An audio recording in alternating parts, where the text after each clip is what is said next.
Good morning, everyone. It is a good morning. It's a good morning. We're getting prepared to celebrate Independence Day. Today's job news brought us something else to celebrate. This morning we learned that in June, our economy created 850,000 jobs. 850,000 jobs. Wages went up for American workers. Since it took office, our recovery has created an average $600,000.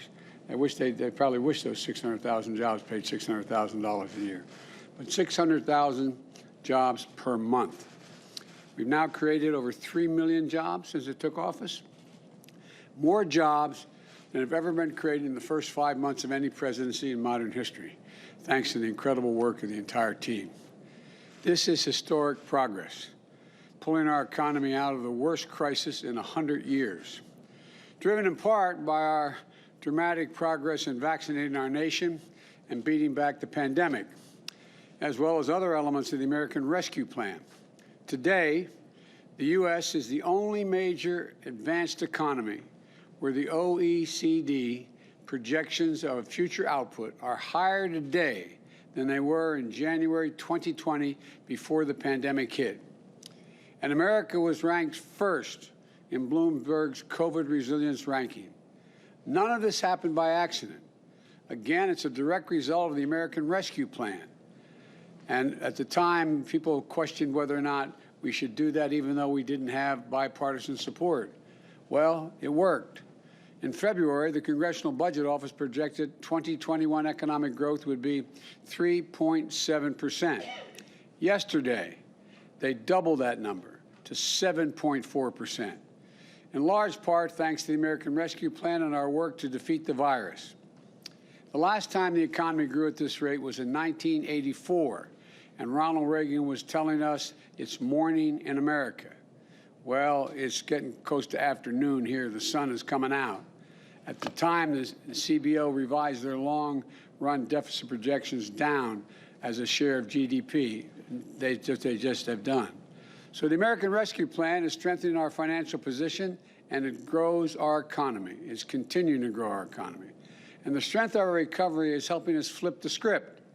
Instead of workers competing with each other for jobs that are scarce, employers are competing with each other to attract workers. That kind of competition in the market doesn't just give workers more ability to earn higher wages, it also gives them the power to demand to be treated with dignity and respect in the workplace. More jobs, better wages. That's a good combination. Put simply, our economy is on the move, and we have COVID-19 on the run.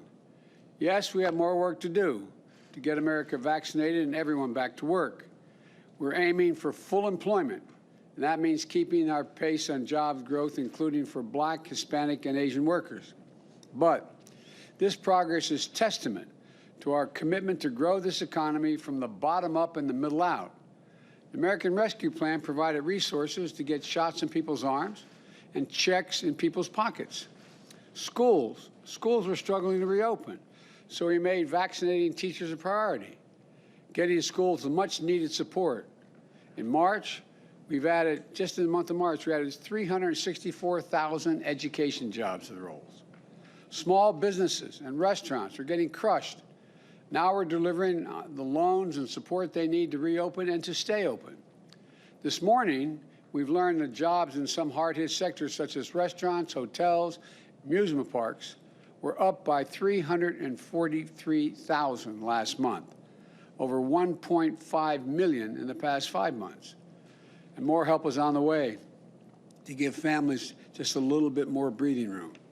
Starting this month, families are going to receive one of the largest ever single-year tax cuts that middle-class families have ever received. And it's called the Child Care Tax Credit. And here's how it works. In the past, if you paid taxes and had a good income, you could deduct $2,000 per child, and that would come off the total amount of taxes you owed. You had 2 children, you owed $10,000, you take off $4,000. In the American Rescue Plan, we expanded that. Now, a parent would get $3,600 for each child under the age of 6, and $3,000 for dependents they have between the ages of 6 and 17. So instead of just being a credit against the taxes you owe, it's now a fully refundable credit, half of which will get paid out on a monthly basis. Look, what that means is this year, middle-class families with 2 young children can expect to receive a $7,200 in a rebate, in effect, a tax return, with the monthly payments of $600 a month starting this month until it's paid out. 8 out of every 10 families who use direct deposit will get their refunds. They'll be able to get a monthly payment on the 15th of every month from now to the end of the year, so they get that paid out. Help with families most need it, most need help to make ends meet. It's important. I've said for a long time, it's time to give ordinary folks, ordinary Americans, middle class and working class Americans, a tax break. This is the type of tax cut that can help our economy because it will go to families who are going to spend it. It will also help lead a historic reduction in child poverty. Excuse me. Historic reduction in child poverty, which will have long-term benefits for our economy. And we're delivering $39 billion to help child care providers serve more families, to help parents, particularly women, get back to work. Last month, our economy added nearly 25,000 child care jobs. Again, none of this happened by accident. We're proving to the naysayers and the doubters that they were wrong. None of this is guaranteed to continue, though, unless we finish our work. Now's the time to accelerate the progress we've been making. Now is the time to build in long-term foundation that we've laid and build it in for a long term.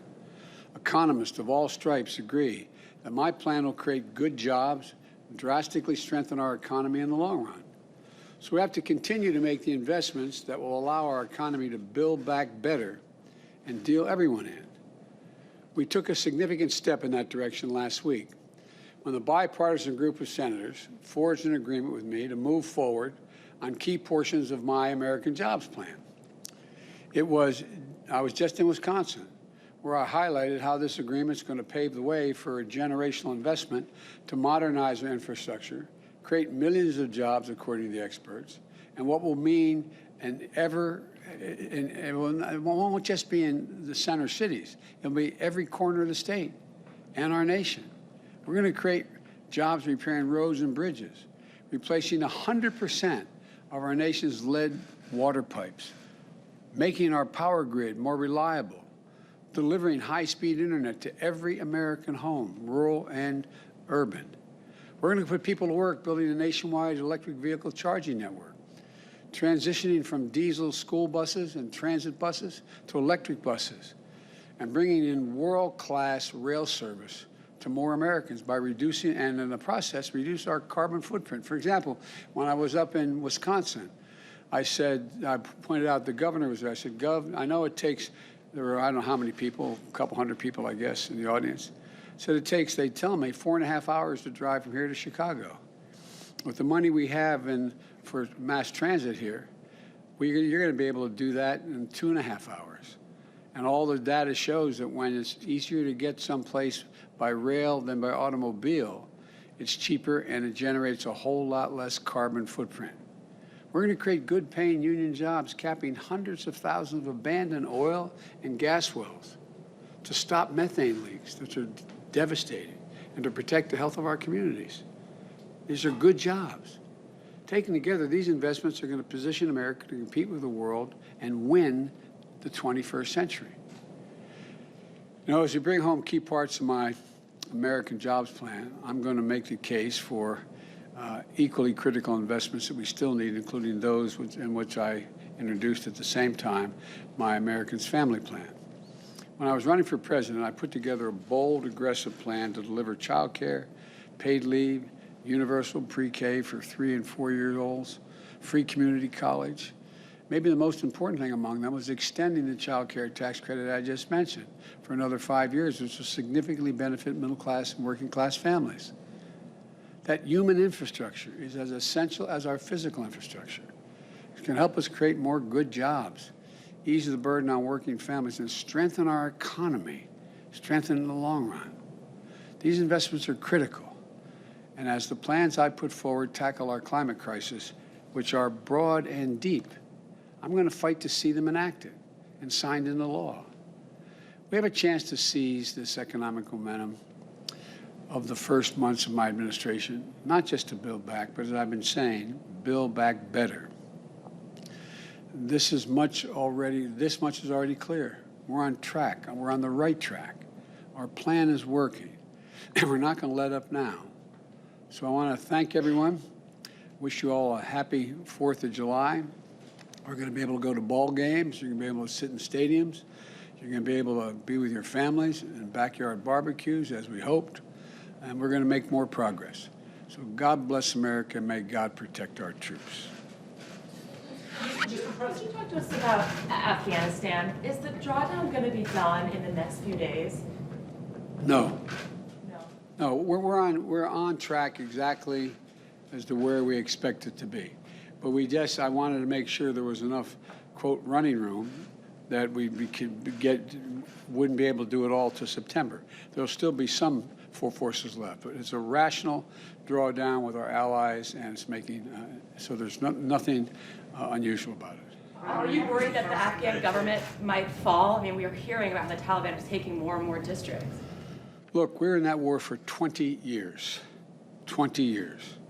And I think I met with the Afghan government here in the White House, in the Oval.